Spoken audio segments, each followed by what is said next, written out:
Oi, gente, Pai do Senhor, tudo bem com vocês? Como que vocês estão? Vocês estão legal? A gripe me pegou com força aqui, bem rouca mesmo. Então, se vocês irem minha voz falhar aqui de vez em quando, vamos relevar aí, tá? Minha voz já é muito grossa, então eu gripada fico mais grossa. Nossa, ainda porque eu fico rouca. A voz aqui vai embargando, só Deus pra ter misericórdia. Eu choro também em todos os momentos que eu tô falando, a voz embarga, então aguenta aí, tá?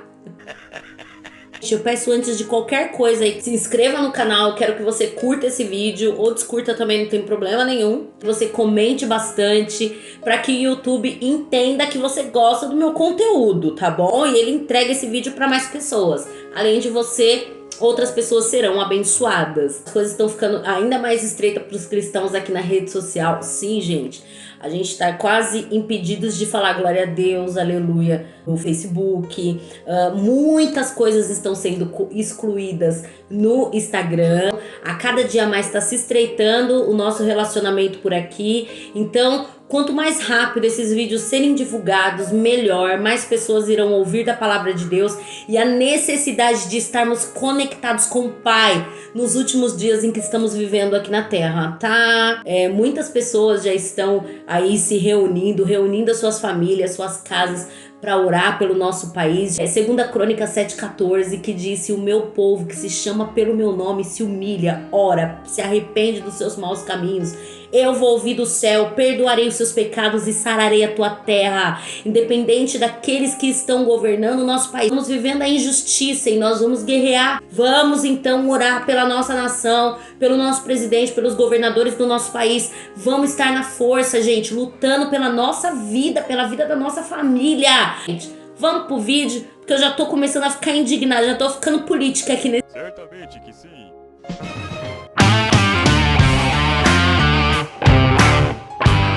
Um dia muito bom para você fazer essa prática aqui, o jejum. Você sabe para que serve o jejum?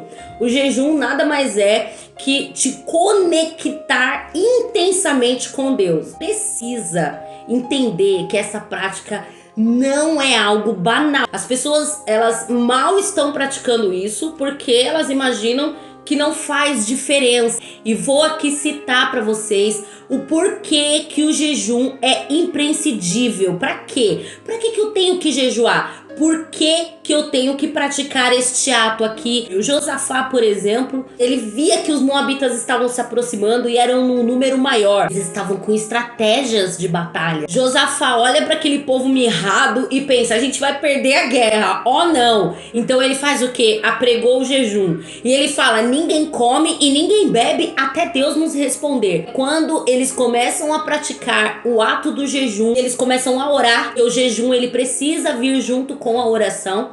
A oração nem sempre precisa vir junto com o jejum, mas o jejum sempre ali, ó, grudado, irmãos gêmeos da oração. Aí eles começam a orar, eles começam a jejuar, e Jaziel se levanta e fala para Josafá, fala assim: ó, não temas, essa peleja não é sua, é de Deus.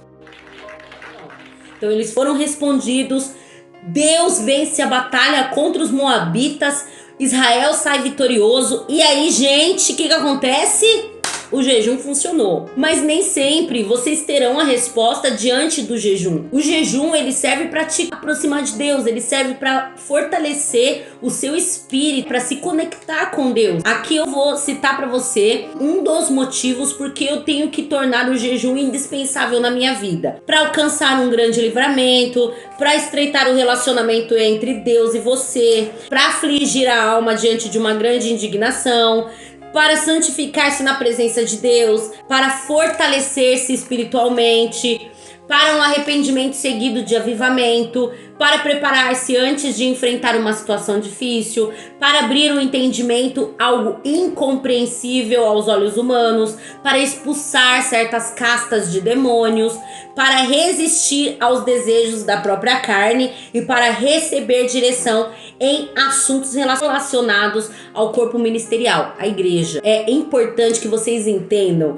que o jejum, ele não irá solucionar todos os seus problemas. O jejum, ele te deixará sensível para ouvir a voz do Senhor. Gente, eu peço muito discernimento da parte de Deus. Só que eu não terei êxito nisso se eu não quebrar a minha carne, se eu não jejuar. O jejum, ele vai quebrar esse olhar humano diante das coisas, essa visão assim, tipo um palmo do nariz.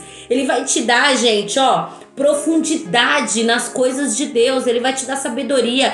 Ele te deixa mais parecido com Deus. Por quê? Porque quanto mais eu aflijo a minha carne, mais eu estou próximo das coisas do Senhor. Esther, ela jejuou por 3 dias para tomar uma decisão muito importante. Os judeus, eles estavam sendo ameaçados. E Mardoqueu, amedrontado, chega até ela e diz: a gente vai morrer, inclusive você, tá? Então você não tá livre aí da situação, não. Tem um vídeo aí sobre Esther, gente, da história de Esther. Vou deixar aqui na descrição desse vídeo para ficar mais fácil para você encontrar. Esther não foi besta nem nada. Ela primeiro se preparou, pedindo para que todo o povo jejuasse junto com ela. E ela jejuou também, tá? Ela não ficou esperando só alguém jejuar por ela, não. Ela jejuou também.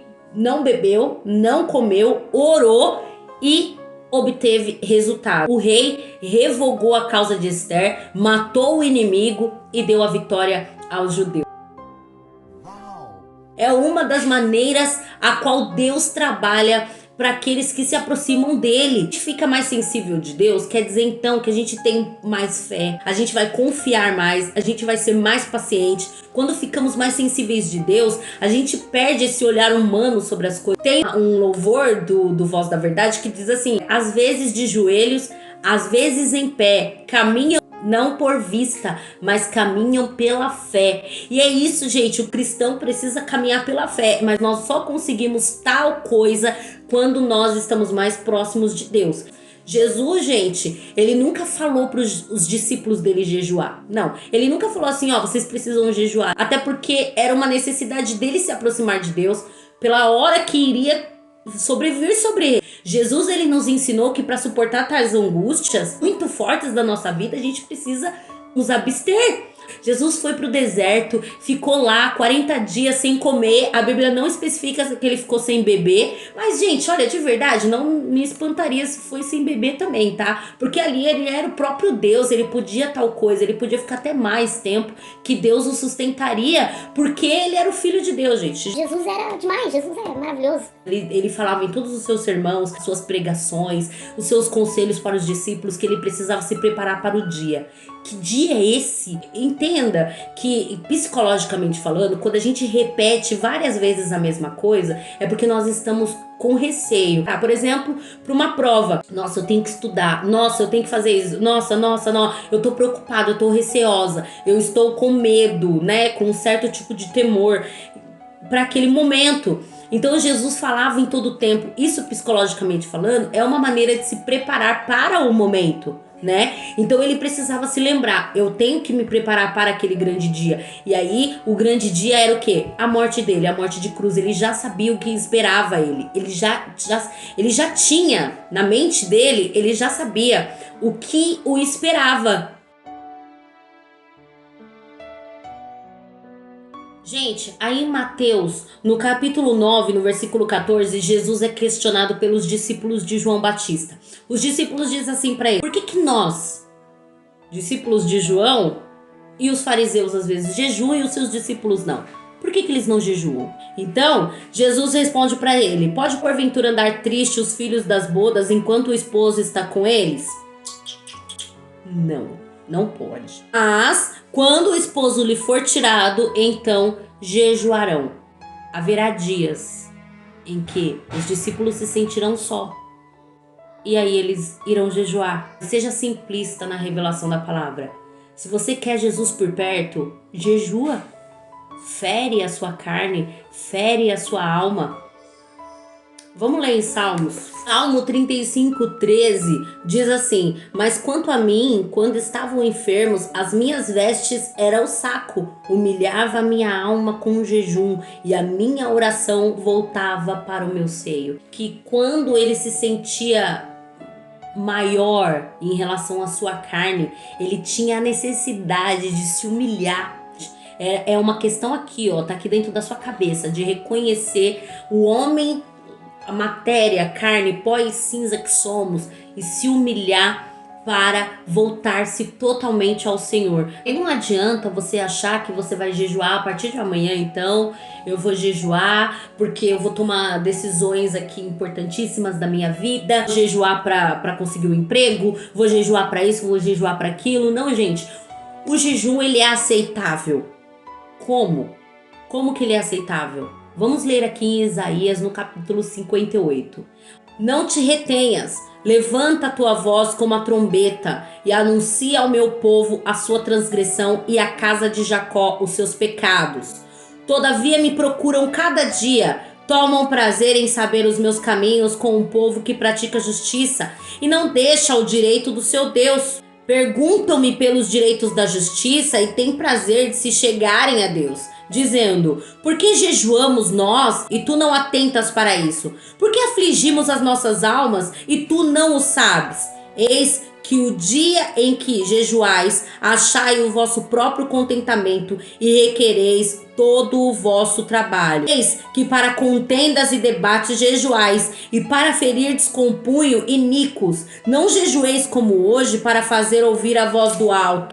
Seria este o jejum que eu escolheria? Que o homem um dia aflija a sua alma, que incline a sua cabeça como junco e estenda debaixo de si saco e cinza? Chamarias tu isso de jejum, um dia aprazível ao Senhor? Porventura não é este jejum que escolhi, que solte as ligaduras da impiedade, que desfaça as ataduras do jugo e que deixes livres os oprimidos e despedace todo o jugo? Porventura não é também que repartas o teu pão com os famintos e recolhas em casa os pobres abandonados? Então romperá a tua luz como a alva, a tua cura apressadamente brotará, a tua justiça irá diante de ti e a glória do Senhor será a tua retaguarda. Israel está dizendo assim: a gente jejua tanto? O Senhor não está respondendo não. Mas por quê? Porque as intenções eram erradas. Adianta vocês ficarem sem comer, porque quer ficar sem comer. Tá? Ficar sem Comer é o quê? Jejum intermitente, pra emagrecer, aquele jejum legal lá. Pode fazer, que é bom, é saudável. Não é esse tipo de jejum que Deus quer. Não só se abster da comida, mas a intenção que o seu coração tenha de se achegar a Ele seja aprazível. Qual é a decisão importante? Fazer com que aquela irmã saia do cargo, que eu não aguento mais a cara dela. Ah, derrubar meu pastor, porque eu não suporto ele. A intenção do seu coração para o jejum é errada. Você precisa rever os seus conceitos da intenção do seu jejum. Quando Deus ele traz o conserto para o povo aqui, aí ele fala: o jejum que eu quero é que o homem não aflija a alma de outros homens, que não incline as suas mãos para apedrejar, para bater, para acusar injustamente. Eu quero que vocês, além do jejum que irão fazer para mim, faça caridade. Dê o pão para alguém, se você tem 2, reparta, dá um para e fica com o outro. Eu quero que vocês sejam pessoas piedosas. Eu quero que vocês deixem esse jugo de injustiça para lá. Jejuem a mim e eu vou te responder. Então romperá a tua luz como a alva, a cura virá apressadamente. Gente, por causa do jejum? Não! Isso é só um ato, é um ato simbólico para a aproximação de Deus. Só que a intenção do seu coração é fazer o bem. O que te aproxima de Deus, te traz paz, te traz segurança. Aquele que habita no esconderijo do Altíssimo, a sombra do Onipotente descansará. Assim, Joyce, mas como que eu posso jejuar? Eu não aguento ficar sem comer, não. 3 dias, 3 noites. Eu não aguento ficar sem comer nem 4 horas, quando mais 3 dias, 3 noites. Gente, existem vários tipos de jejum. A Bíblia não especifica que você precisa ficar sem comer, sem beber para jejuar. Não. A Bíblia, ela fala para você quebrar a sua carne. Gálatas 5,16 diz assim: digo, porém, andai em espírito e não cumprireis a concupiscência da carne, porque a carne cobiça contra o espírito e o espírito contra a carne, e este opõe-se um ao outro para que não façais o que quereis. O que faz você andar em espírito? Se abster um pouco da internet? É um jejum. Ah, vamos supor, você é viciado em Coca-Cola, chocolate. Se abstenha um pouco. Te faz quebrar a sua carne. É um sacrifício que você vai estar fazendo por amor a Deus. Ah, eu não aguento ficar sem assistir TV. Se abstenha disso. Eu conheço várias pessoas, por exemplo, que o amor da vida delas era o cabelo. Aí a pessoa foi lá e raspou. por sacrifício, por rendição. É uma maneira de se aproximar de Deus. Então o jejum, ele não é propriamente ficar sem comida, sem bebida, não. Se te aproxima de Deus, deixar de fazer isso, faça. O jejum de Daniel, por exemplo. Daniel jejuou por 21 dias, comendo legumes, bebendo água. Aí ele se aproximou, ele obteve resposta diante daquilo. Você deixa de fora aquilo que te dá prazer, que o que precisa te dar prazer total é Deus e mais nada. Então, gente, é mais ou menos isso o assunto, né? Eu espero que tenha ficado explicado pra vocês. O assunto é bem extenso. Dá pra gente abordar vários textos bíblicos sobre o jejum do Antigo e Novo Testamento. Dá pra gente falar muita coisa sobre o jejum, mas eu quero te dizer que o jejum, ele precisa ser de corpo, alma e espírito. E literalmente mexe com o corpo, alma e espírito. E como eu falei no início, eu quero que você se inscreva no canal, que você curta esse vídeo, quero que você comente bastante aí o que você acha do jejum, o que você pensa sobre o jejum, opinião do que tá acontecendo hoje nas redes sociais. Você quer que eu traga um vídeo abordando esse tipo de assunto, tá bom? Um beijo, Deus abençoe vocês e tchau, até o próximo vídeo.